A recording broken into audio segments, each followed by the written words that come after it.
Hey everyone, welcome back to Make It Happen Mondays, where we talk about sales, business, entrepreneurship, personal growth, mental health, and everything in between with guests who I truly respect and I think make a positive impact on the world around us. And this was a really interesting conversation I just had with Kristen Taylor.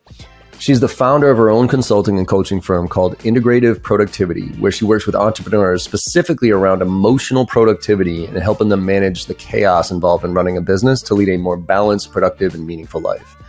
We started this conversation, as I usually do, digging into her background from childhood. And this is where she shared how her parents were divorced at 5 years old, and she basically lived in chaos for the majority of her childhood. And this drove her to get out of the house eventually and into real estate, where she ended up buying and flipping and owning 4 houses and married by the time she was 22, which was pretty impressive. The only issue is that she was still living in chaos, and she knew she needed to do something to make a change. And when she started her coaching business, she actually realized that many of the clients that she was working with to help with productivity were dealing with some of the same issues she had been dealing with. They all knew what they needed to do to be more productive, but they just weren't doing it. And this is where she uncovered the emotional productivity connection. And this is an internal story we all have that plays in our head and is usually dictated by some type of childhood trauma and tells us that we're not good enough or gives us the excuse for why we don't do things we know we need to do. Now, the conversation evolved to us discussing training and how too many companies take this one-size-fits-all approach that just doesn't work anymore. And there are 2 types of people, and they're motivated by different things. One are people who are motivated by money and numbers, and you got to train them one way. But then there's another group of people, a larger group of people who are motivated by purpose. And you have to take a much different approach to that. So I found this to be an extremely valuable conversation. And I really hope more leadership starts to pay attention to this concept of emotional productivity. Let's make it happen. What's happening, Make It Happen family? Big shout out to our partners today, Gong, Vidyard, and Chili Piper. Gong's data is more than valuable. It's cornerstone in any organization looking to collect the data that's going to tell them where they can improve and where they need to spend their time making changes. Vidyard makes it easy for people to use videos anywhere. No matter whether you're sending videos in email or on social media, posting them somewhere, or sending them in a DM, Vidyard has got you covered. Our friends at Chili Piper are so much fun to be around. They make it easy for people to get on your calendar. And every sales rep has got to have this function locked in. It's one of the most important things we can do as a seller. How can I get you on my calendar easily? Chili Piper can make that happen for you. Be sure that you're checking out all these great tools. And now let's pass it over to John to find out who's joining him today. See you soon, everybody. Taylor, how are you? Welcome to the Make It Happen Monday podcast. How you doing today? Oh, I'm great, John. How you doing?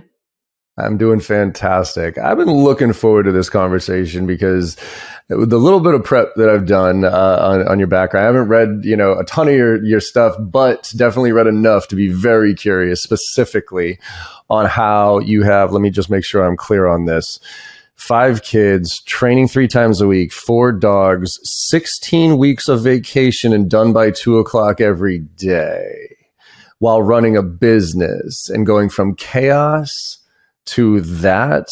I mean, this is like 4-hour work week alive. You know what I mean? Like the 4-hour work. Like Tim Ferriss, I always looked at Tim Ferriss. I'm like, shut up, man. 4 hours a week. Come on, right? Yeah, I read his book.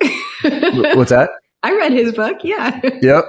So you gotta let's give the audience a little, because we're going to talk a lot about the main topic here is emotional productivity and how you've gotten there. But I would love to hear your journey of going from chaos, and I know you were going through a divorce and all that stuff to where you are today, and seemingly a very tranquil, very balanced, purposeful life here. So could you give us some context on this before we dive into the details?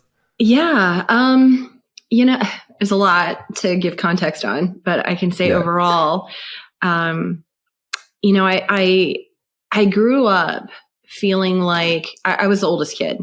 So, and my parents were divorced and they've been married 4 and 5 times respectively. So really? Not to each other, but 4 and 5 times to other people. Other people. Yeah. So, I went through a lot of chaos growing up, but also had just, I grew up feeling like, my parents were going through all their own crap, right? So for me as the oldest kid and kind of like the guinea pig, right? I was always, I felt like I was either not enough or I was too much, and could vary given the moment, and I was very disorganized, very chaotic. I didn't know how to create structure or balance in my life at all, like none. And, the only thing I could think of, especially as a teenager, was how do I get out of here quickly? Like, how do I get away from these people? Driving me crazy. And I actually got started working in retail sales when I was 14, and commission-based retail sales. And I did that for 6 years. And then when I was 19, I started buying houses. And I bought my first house at 19. By the time I was 22, I owned 4 homes. Lived in each one, fixed it up, and then rented it out and bought another one. And so I was 22 years old. I had been married for 2 years. I had 4 homes, and I was working as a real estate agent. And I was just like, life is awesome. Right? Yeah, I was going to say, that sounds pretty legit at 22. It's so legit, right? I was so excited. It was like such a great place to be. But at the same time, it was like, I had all these other issues going on. Like I was still trying to figure out like what went wrong in my childhood. And had all these blocks around those types of things. And then trying to figure out like, where is my life going? What am I here supposed to do? Like, what am I doing? And with as much as I had going on, there was so much chaos around me constantly. I didn't know how to create any feeling of calm. It was like I had gotten out of the house, but I still created a life that I was constantly in this state of fight or flight. And I didn't know how to stop doing that. And what was interesting was that as I was working in real estate and then ended up segueing into coaching, I found that my clients all had very similar issues. They were all facing this chaos and disorganization. I was like, wow, we're all dealing with the same stuff and we're all in sales. Like there's got to be something there, and that's where I started to kick off kind of my research and my studies and all of this stuff that kind of led me to where I am now and in creating the life that I've created. Yeah. I love it. Can I ask, when, if you don't mind, when was the first time your parents divorced? Like how old were you? I was 5. I was 5. And then my little brother was 3, 2.5, I think 2.5. I'm curious on this one because divorce, like chaos as a child affects, it's so interesting to me, the nature nurture component of what that does to children. As an example, my wife, I think she was 9 when her parents divorced. Thankfully, my parents stayed together for 55 years before my dad passed. But, her 9 years old, but her sister was 13. And her sister went in one direction and my wife went in a totally different direction. Her sister went downhill, like basically absorbed all that pain and that dictated her life basically. And unfortunately, she's now in a position where she's just in a very dark space and everything, oh, woe is me, that type of thing. Whereas my wife, on the other hand, was like, fuck this.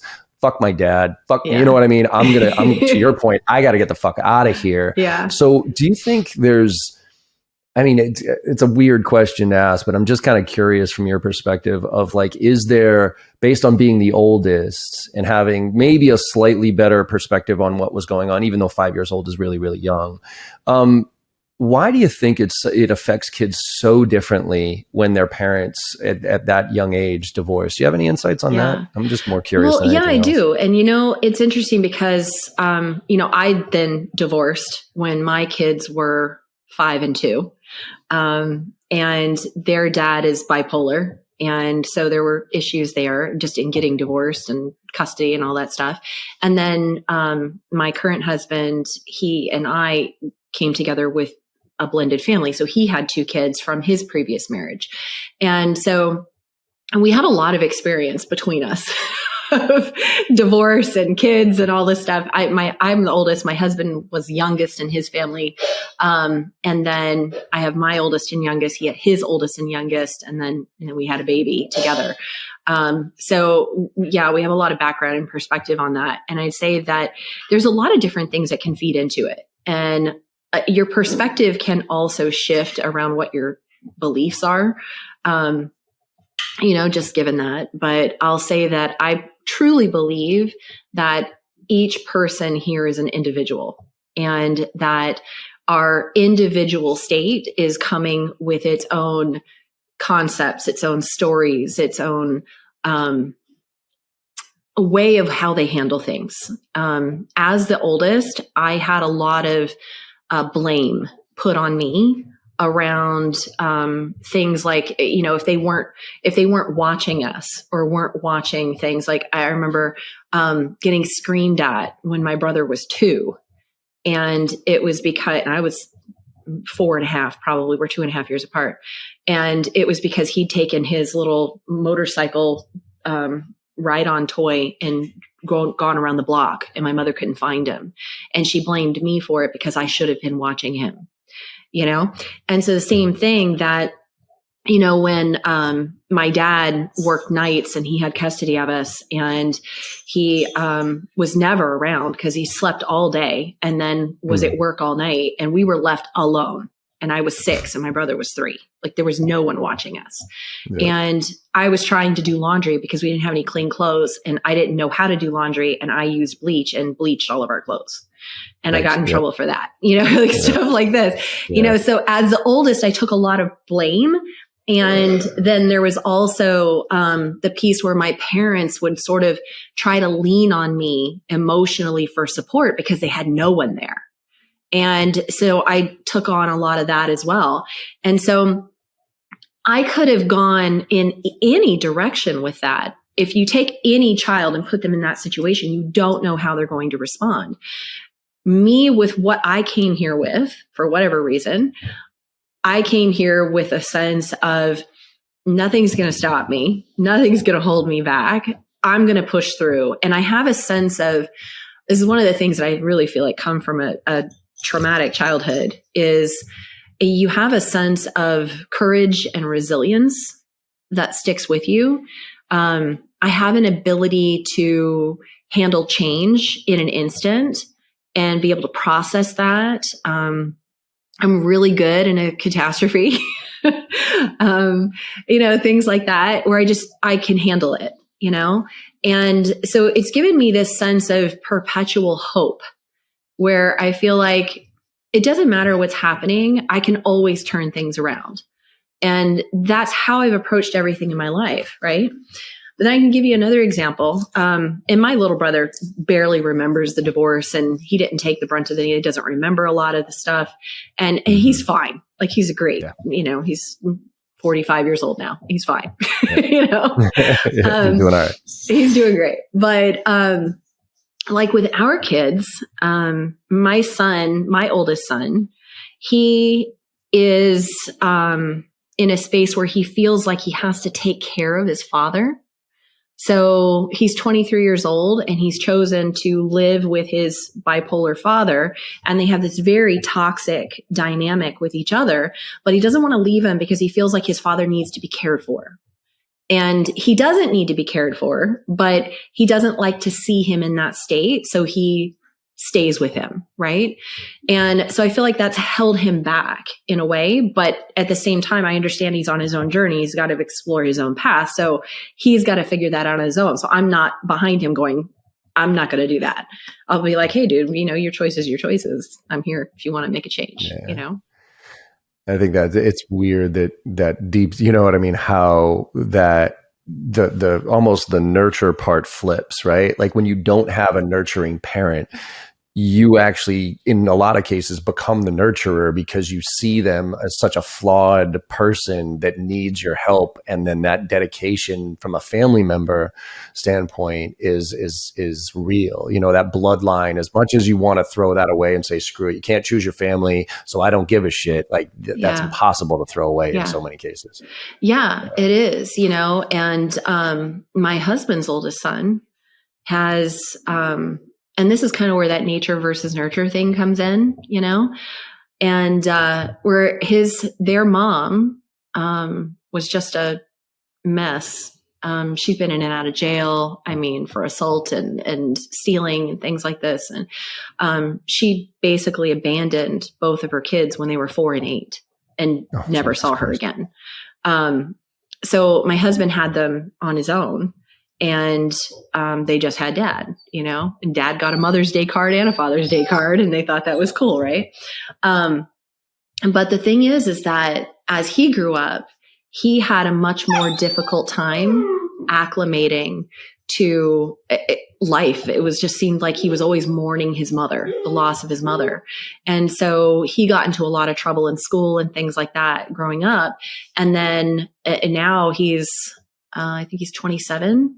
And I mean, we don't let him know where we live because he's stolen from us. He's been on drugs. He's been in and out of jail. And, we've given him a cell phone and we pay for it so that should he need anything, we can show up for him. But outside of that, it's like we can only go so far with him because of who he has become, right? But who he has become is very much who his mother is, right? Yeah. So you get into that space where you're like nature versus nurture. Now his younger brother, great, no problem. Great. He's awesome kid. We're very close, but you just never know. Well, and I think it just depends on the person, what you come here with, what you have going on biologically, who you are and what you're here to do. Yeah. And I think that leads to this emotional conversation, emotional productivity, because what I've noticed, I have a very not similar, but I've been focusing on emotional or energy management, if you will, right? Not necessarily, and I want to talk to you about that in terms of like times of day of when you should do things and all this other stuff. But what I really have been honed in on is it's been evident to me that there are things that I do that give me energy, and there are things that I do that suck energy away from me. And that's just not things. Those are people. Those are, so I have this matrix where on the x-axis is helps you achieve your goals, does not help you achieve your goals. On the y-axis is gives you energy, does not give you energy, or sucks energy away. And basically you put everything that you do and all the people and everything in your life into one of those buckets, and you focus all your energy on the positive, on the stuff that helps you achieve your goals and gives you energy. The other stuff is good. Like the stuff that does not give you energy but helps you achieve your goals, those are things you should outsource. Tim Ferriss 4-hour work week, or eat the frog, early in the morning. Or the things that give you energy and don't help you achieve your goals. Those are hobbies. Those are things that are important. But man, the fastest way to get time back and some sanity is all that stuff that fits in that bucket of does not help you achieve your goals and sucks away energy. Just try to figure out a way to carve that out of your life. Friends, family, all that stuff. As hard as it might be, it's really critical. So for you, you talk about going from chaos to calm, and how chaos is, for a lot of us, becomes the new normal. And you really went on this emotional the emotional productivity connection I think you talk about.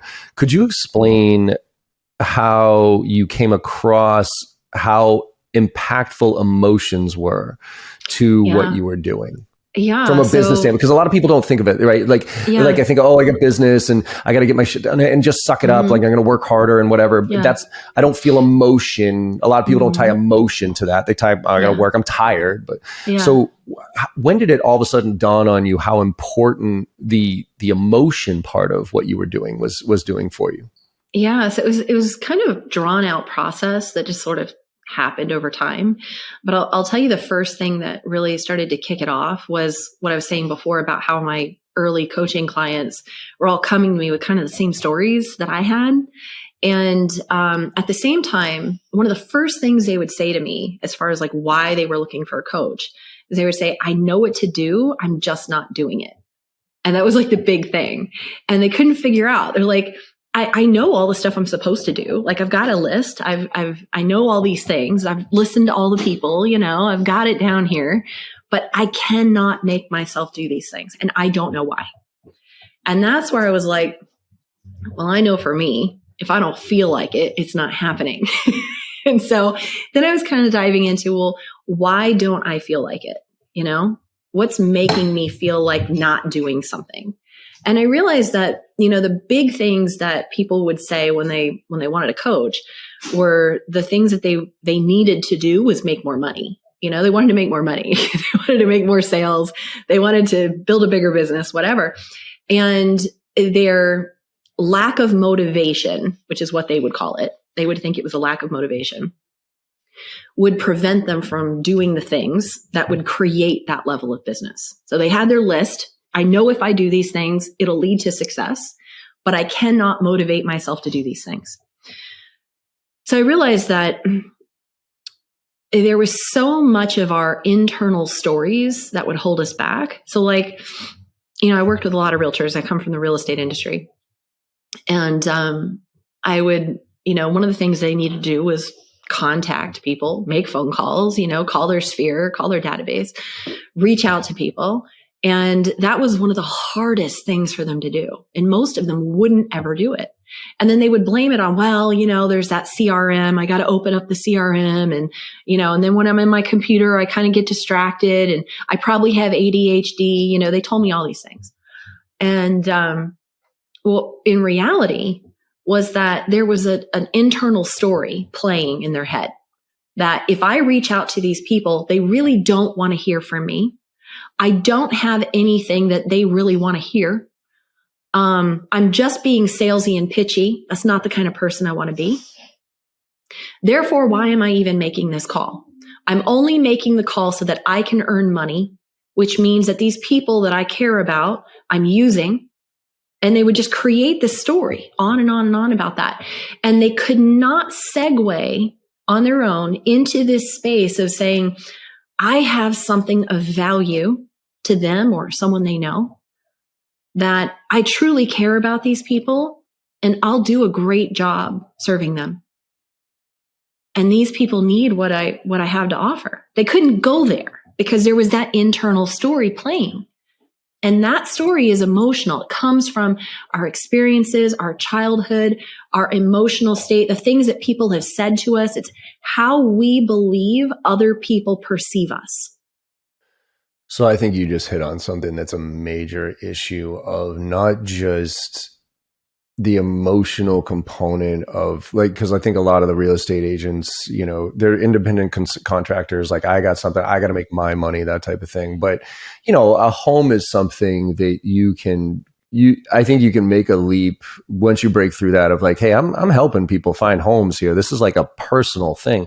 I think that the issue is so much more pervasive too in the world that I play in of the SaaS and the tech world, because going back to purpose, these kids are literally, software to, human resources software or cybersecurity software. They don't give a shit about it.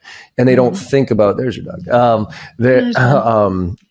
And so I think the emotional disconnect is just them going through the motions because they don't really genuinely believe they have something of value to offer. They're just trying to get their numbers. They're just trying to get their commission checks. And that leads to, what do you think that does to somebody? Because I tell people all the time, the first thing that you need to be in order to be successful in sales, my opinion, is a belief in what you do. If you do not believe in what you do, if you do not believe what you sell makes a difference to the right person, you can be monetarily successful in sales probably by being a douchebag and just stuffing stuff down people's throat like Wolf of Wall Street, but genuinely successful and at peace and leading a meaningful life, I think is a farce. And so how would you combine what you said of the trauma that we've all dealt with that prevents us from doing that versus our situation that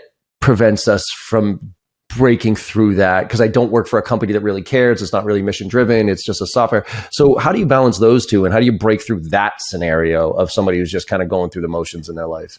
Yeah. So there's a couple different things that you've touched on here. So one is what I call sales matchers. So if you look at, so if you look at sales trainers, right, and sales training, it's very much geared towards those sales sharks, right? There's nothing wrong with the sales sharks. They do fine. They're out there, they're hitting their numbers. They're money motivated and numbers driven, like you're saying. Nothing wrong with that. It's definitely a way to do sales. But the problem is that that's maybe 10 to 20% of your sales team. It's not the majority, but it is the majority of what they think they have. And then they think, well, the sales training is only going to really work for about 20% of our staff. So you're going to have like 20% that's really successful, and the other 80% are just going to have constant turnover. And so you expect that in sales when you run a sales team. But the thing is that the sales training is not driven, and the sales motivation tactics are not driven by sales matchers. And matchers are genuinely people who are in sales to serve because they do believe in their product or their service. They do believe it has value. It's changed their life in some way, shape, or form, and they want it to change someone else's life as well.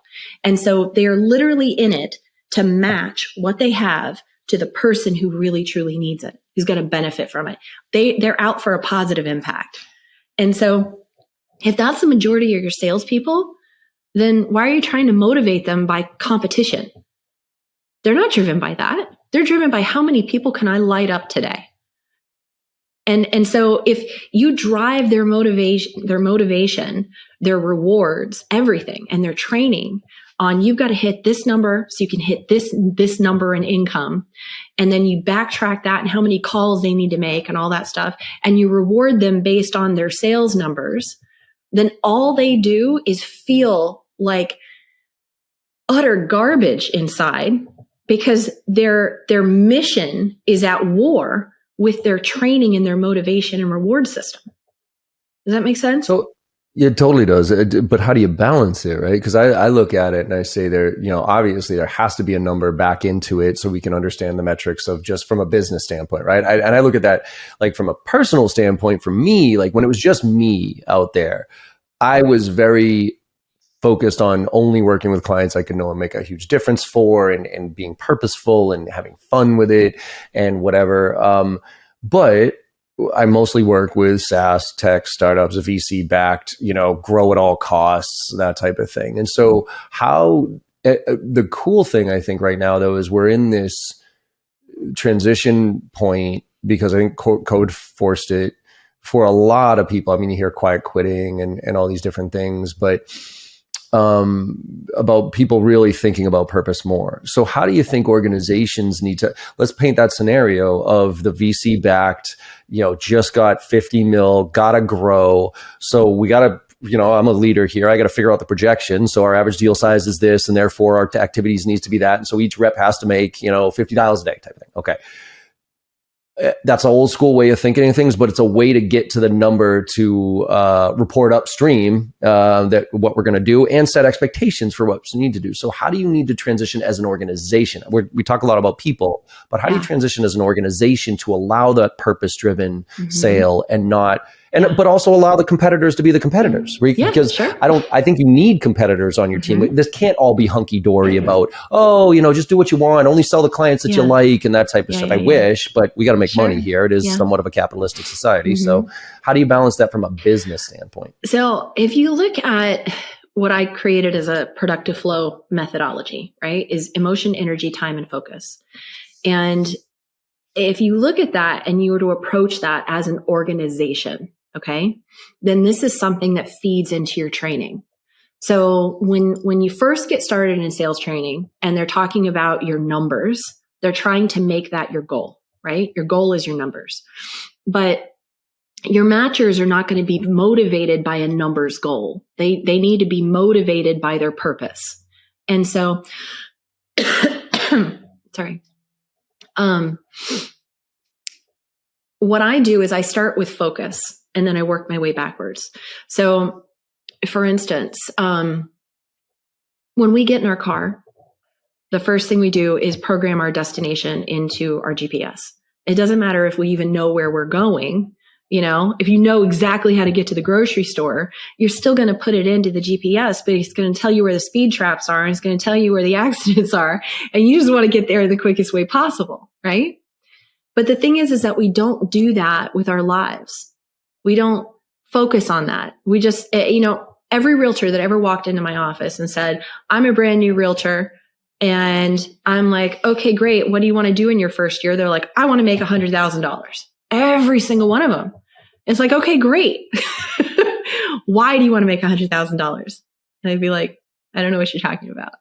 What do you mean? It's a round number. It's a good one. It's $100,000. Isn't that what everybody wants to make? I'm like, well, no, not me. If I make that, I'm not paying my bills. Right? Yes. So, but the thing is that there's too much of a focus on the money. For the sharks, that's great. They want the money. They want the numbers. That's all they need to know. But for the matchers, they need to have something beyond that. And for a long time, people have talked about, oh, let's create a vision board. And then it's like the vision board is filled with stuff. And it's like your matchers really don't care about the stuff either, because it's just like the money. What they need to be focused on are three things: experiences, growth, and contribution.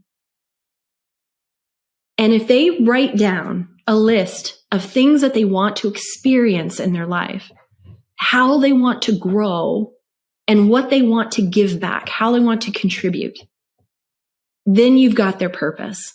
From that, they can create a destination, an address for where they want to get to. And once they figure that out, you can tie a number to that. Because you can tie a number to what is it going to cost you to have these experiences, to grow and learn in this way, and to contribute in this way. Now they've got a purpose they can tap into. Because it's not about the money. It's not about the stuff. It's about experiences, growth, and contribution. What's up, everybody? I know you're enjoying this conversation. John does a great job with genuine curiosity on these episodes, and our guests consistently bring the heat. We want to take a moment here and let you know that you've got an opportunity to become better than you were yesterday. And you can do so by gaining access to all of JB Sales' content. All of their training, tips, techniques, tactics, and takeaways can be yours for $1 a day. $365 for the year gets you annual access to everything, including our private Slack channel for members only, which you get access to all of us directly 100% of the time, 24 hours a day. And then at the same time, you're going to get access to our bi-weekly Ask Me Anything sessions, where you can bring real deals to the table and get the help that you need where you need it. This is very, very important. Sales reps that invest in themselves are often found at the tops of their leaderboards. Join us today and get the help you need to become the seller that you deserve to be. That URL, one more time, is joinjbsales.com. Let's get back to the show with JB and our guest for this week.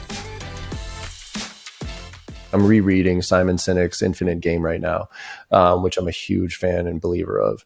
And it talks about how these purpose-driven companies, they're really not. Outward bound, they look like they're purpose-driven. But if you really ask what they are about, it is not purposeful. The purpose is to make money. So how do you marry a company, or how do you connect the dots there for reps and for companies that are genuine about those things, not just doing those things to pretend like they, are purpose-driven, give back, and are growth. Honestly, it doesn't really matter what the corporation's focus is, if they're pretending to be this or they really are that.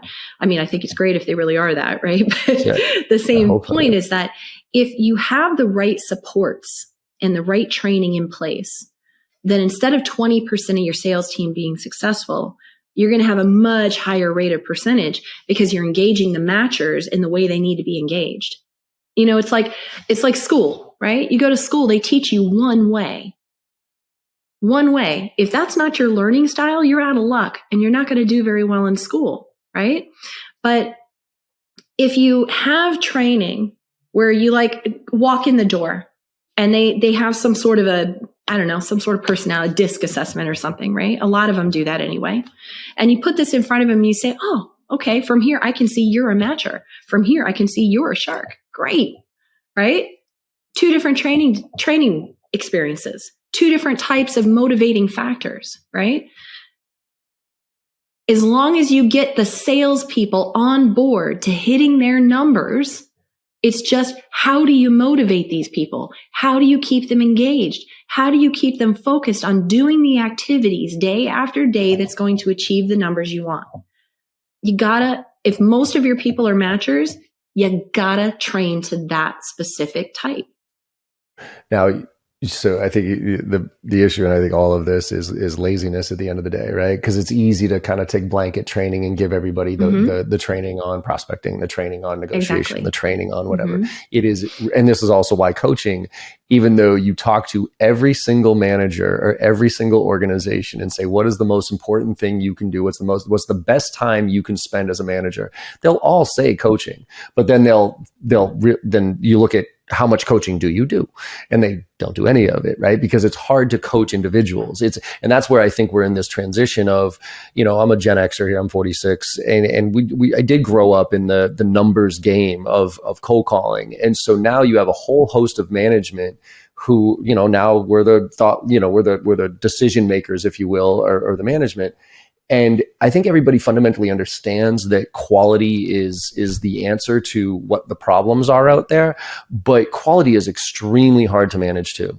Quantity is very easy to manage too. Did you make your 50 dials today? Did you make your 100 dials today? That type of thing. And if you didn't, you're on a PIP and I don't have to think about it all that much. So this is where I just get concerned. I mean, it's funny. I watch all these layoffs that are happening right now, and I keep reminding myself, this is why I've never taken money. This is why I've never taken VC cash, because I don't want that downward pressure. I want to grow the way I want to grow, which is a healthier way in my opinion, but it doesn't drive the economy. It does from a different level, but there's such this mindset of, again, still grow at all costs that I don't know if do you see it shifting? Do you see it shifting in the right? Well, let me ask you this way.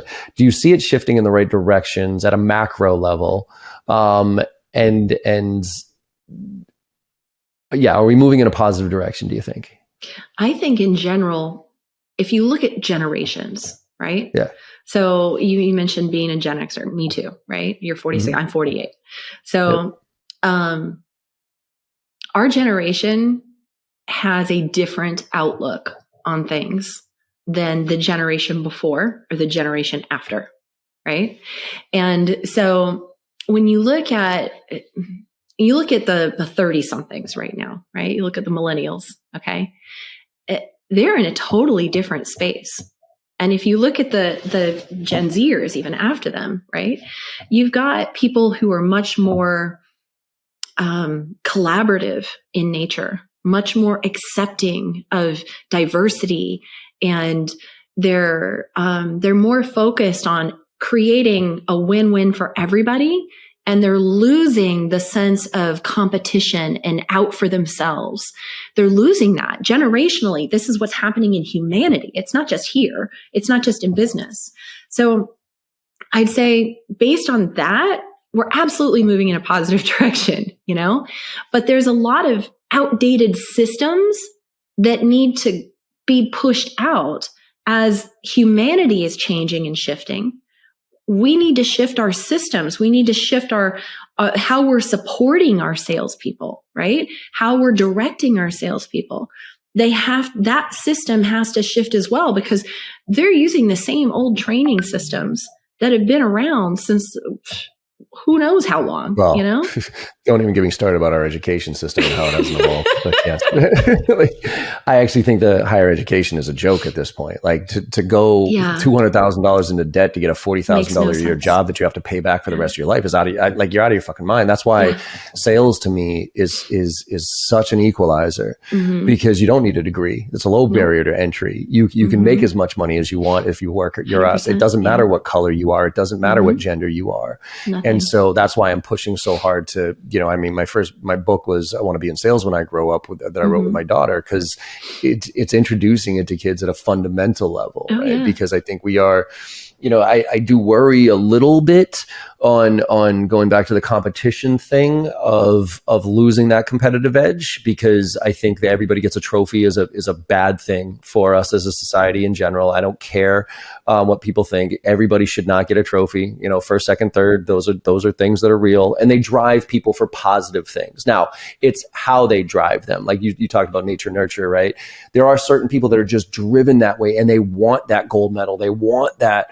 But I think if we lowest common denominator, it's like here in Massachusetts, what bummed me out when my daughter was going into school. When I was in school, there were programs for advanced placement, right? If you were doing well, then you got into the better classes. But now with No Child Left Behind, all the funding for the advanced stuff has gone away. It's all gone to the lowest common denominator. And we literally talk to teachers who are in the school system saying, if your daughter is above average, don't put her in the public school system here, because we can't pay attention to her. We have to pay attention to the people who are the lowest common denominator here to try to raise them up. And so I worry a little bit that the lack of competition is actually moving us in a dangerous direction to say, oh, but that's okay that you didn't, win, because, your emotions are too much for that. So how do you balance that with we need to compete? Yeah. Okay. So let me speak to that a little bit, because I love what you just said. So awesome. Yeah. I hated school, sucked at it. Big time, right? And I got into the AP classes. I got into the 11th grade AP classes the very first year they offered AP to 11th grade. And I remember there were 10 kids in the 11th grade that were in the AP literature class. And I was one of them out of our entire 11th grade class. And the teacher hated me because I asked a lot of questions. I didn't ever do my homework, and I didn't want anything. If they wanted us to read certain books, I'm like, I'm not reading that. I'm sorry, that's very negative. It makes me feel yucky. I don't want to read it. And and so I wouldn't. I would just not do it. And so I heard a lot of this. You're so smart. Why don't you apply yourself? Right? I heard that a lot. And what's funny is that I could go to any conference. Real estate conference, sit down at the bar. Didn't matter who sat down next to me. I'd say, hey, bet when you were in school, you scored off the charts on all your standardized tests, but you never did your homework, and your teachers always asked you why you didn't apply yourself. They're like, oh my God, how did you know that about me? And I'm like, So, but here's the thing, right? Is that a lot of times we're attracted to sales because of that. Our brain works differently. Okay. And that's the reason why you have the advanced classes as opposed to the regular classes, right? I did so bad in school that at the end of the 11th grade, I had like a 0.7 GPA. Mr. Blutowski. It was so 0.00. And so I was like, okay, 12th grade, I just need straight A's so I can graduate. Yeah. So I'm just going to take all the basic classes. Okay. Yeah. And I took regular English in 12th grade after taking AP English in 11th grade. And the difference was like astounding, because regular English class was filled with all these kids who could barely read. And I taught myself how to read when I was 4. So I started writing stories when I was 6. I was accused of plagiarism when I was in 7th grade because my teacher thought my paper was too good and she wanted to know where I copied it from. That was me. And here I was in a regular 12th grade English class, and they were diagramming sentences. And I'm going, are you kidding me? I thought we did this in 3rd grade. Why are we doing this in 12th grade? I don't understand, and then there were constant interruptions from all these kids that were just disruptive, and so we never got anywhere in the class. And I got an A because I did what they asked me to. And most of it was spelling tests and boring stuff. It was like, I was way beyond it. And it just really struck me that even then, that the advanced classes operated at a different level. Where in my 11th grade English class, they gave us Moby Dick and threw it on our desk and said, here, read it. We're going to talk about it next week. And it was like, okay, cool. So we read the book in a week. We sat down and we talked about it.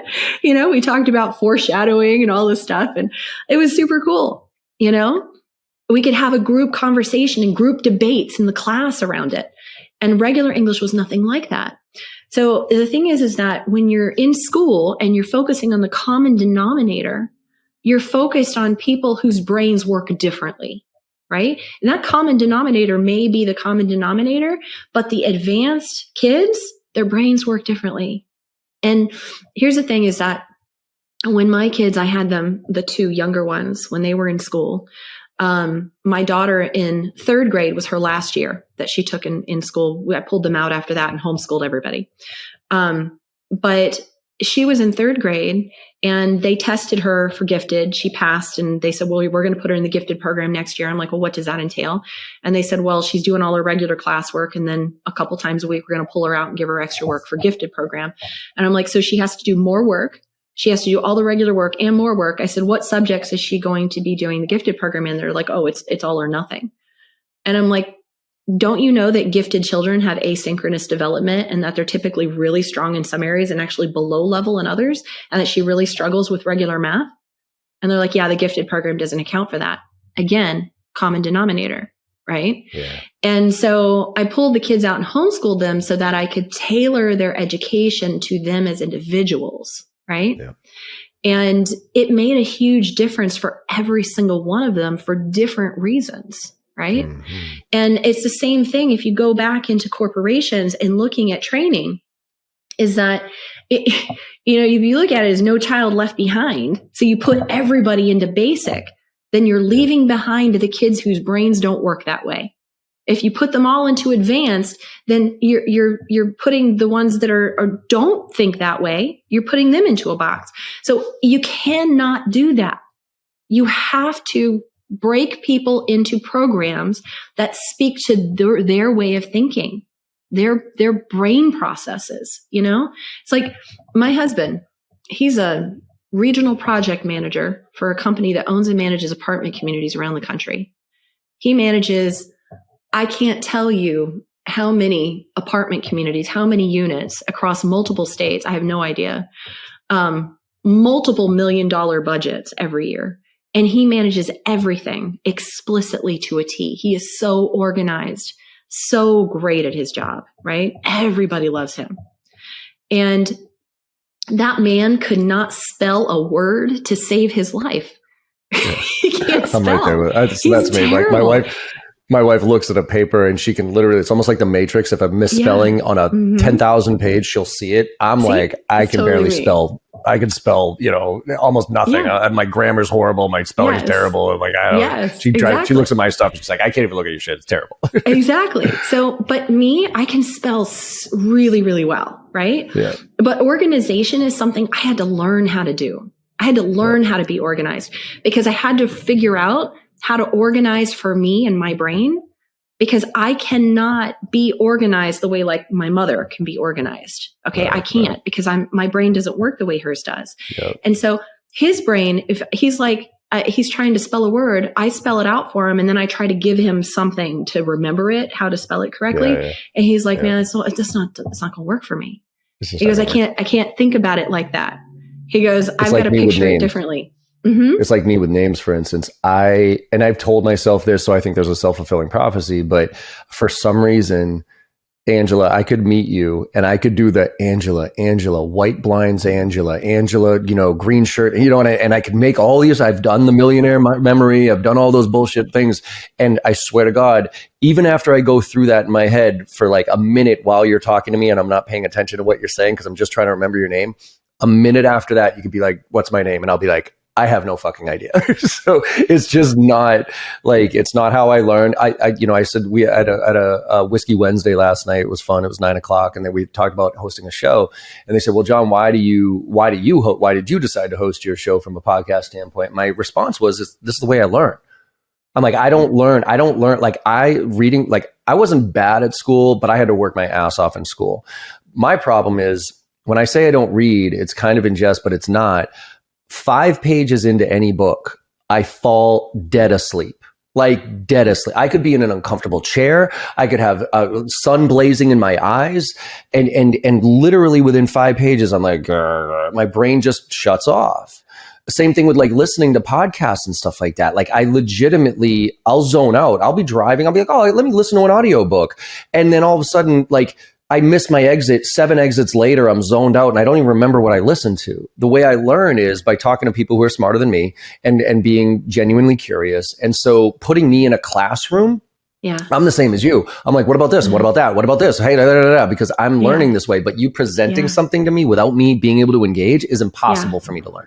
Yeah, absolutely. And this is why I'm saying it's like, you're talking about, don't take away competition, right? There's nothing wrong with competition. and I am all for, we're giving the winners a trophy, right? Yeah. And there's something for that. But the point is that you can't train everybody the same way because we're all different. Okay. I cannot learn by listening. That doesn't work for me. Podcasts, I have a podcast, right? But I can't learn from listening to a podcast or learn from listening to an audible book. I can't. But you give me a book, I will, if I'm interested in it, I will read it until I'm done. I will finish it in a day. And that's me. And I can do that really well. If you give me a software program, I will play with all the buttons until I figure it out and I've got it. Don't give me a video on how to do it because I'll zone out and I won't have any clue what they told me. So where my husband, my husband learns everything watching YouTube videos. He watches YouTube videos constantly, learns how to do everything. Our daughter wanted to dye her hair purple or red or something. I don't know. She went through a bunch of colors when she was a teenager. And she wanted to do that. And he was like, he knew how much it cost when I would go get my hair colored. And he's like, no way, I'm doing this twice. No way. He's like, I'll figure it out. I'll do it. And he watched YouTube videos on what hair color to buy and how to do it. And he colored her hair every single time for her, did a great job, But it's like, I can't learn that way. And so when it comes to these corporations, if they want to see more success out of more of their salespeople, and here's the thing, have less turnover. And that's a big thing because now you don't have the attrition rate, right? And there's an expense that goes along with that. So now you get people who are loyal to you, who want to stay with your corporation or your brand behind them, right? And it's because you're serving their specific type. You're training to who they are and how they learn. And you can take the same content, you just break it down and deliver it differently, right? Yeah. It's just like the thing with the numbers. You're always going to have to focus on numbers, but what motivates your people? Are they motivated by numbers or are they motivated by their purpose? And then we can associate a number to it. Some people have to get to the purpose first and then have a number associated to that purpose. And now they've got something that drives them. Right? Love it. Well, Angela, look, I had all sorts of things I wanted to talk to you about, but we're coming up on 45 minutes and I think we're going to have to cut it. So this will be I'm going to do a teaser for everybody listening here though, because these are the things that caught my attention in doing some research in the background, which is, want to get your message out there. Social media might not be the answer. That one has me very intrigued, and I think it's time for another conversation. But it's on your website, so we'll go check that out. The other one is, and I think it's a timely one for people to listen to, and we'll probably push this out in the next couple of weeks here, is avoiding burnout through the holidays. You have some really good content on how to kind of emotionally compartmentalize, or if you will, on the holidays and all the chaos that they bring, so that we don't burn out even if we're not working. So I'm going to put those as teasers for the audience to go check out Angela. But Angela, let's point them in the right direction. Where can people find out more information about what you're doing? Where do you want them to connect with you and everything else? Yeah, you can go to angelakristentaylor.com and check out lots of different things there. And then also productiveflow.com is where I put all of my programs and content membership and stuff like that. So love it. Yeah. Perfect. And for those listening, it's Angela Kristen. It's Kristen Taylor, yep. Taylor. Go check out her website. Anything that you want to leave the audience with here, Angela, before we sign off?